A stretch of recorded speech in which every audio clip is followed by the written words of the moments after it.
រឿងផិតរឿងក្បត់រៀមលើតោសា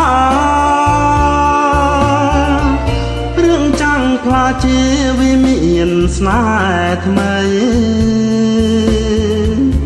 រឿងអងព្រាន់គូជារឿងកាវៃតែបងនឹងស្រីស្មោះស្ម័គ្រលោកស្រីមិនបបងគ្នារឿងពីអតីតកិនថាយល់សមដូចពពងអំបិនបាំងសូរិយា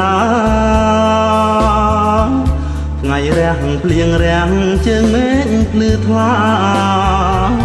ព្រះស្មីស្នេហាបំភ្លឺចិន្តារៀមនឹងចរណៃ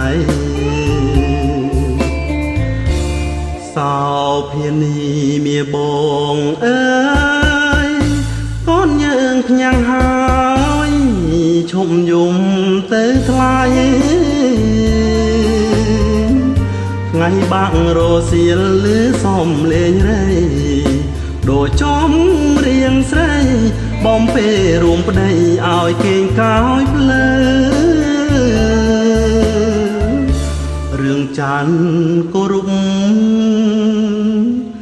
ឈុំកូនដើរព្រៃមរាក្បន់ប្តីជារឿងអាស្រូវ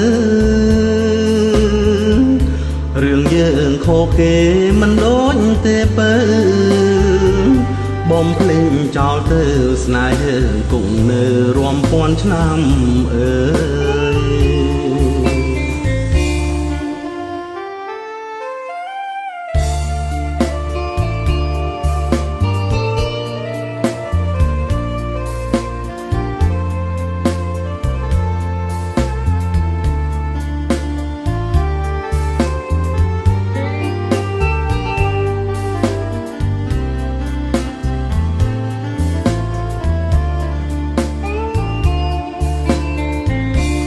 សោ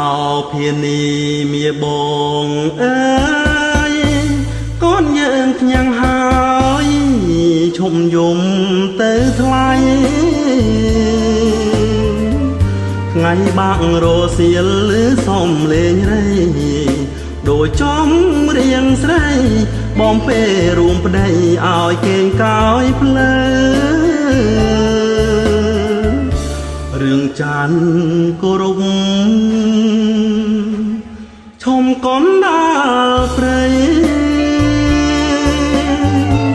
មរាក្បន់ប្តីជារឿងអា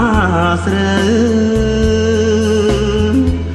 រឿងយើងខុសគេមិនដូចទេបើបំភ្លេងចោលទៅស្នេហ៍យើងគង់នៅរាប់ពាន់ឆ្នាំអើយ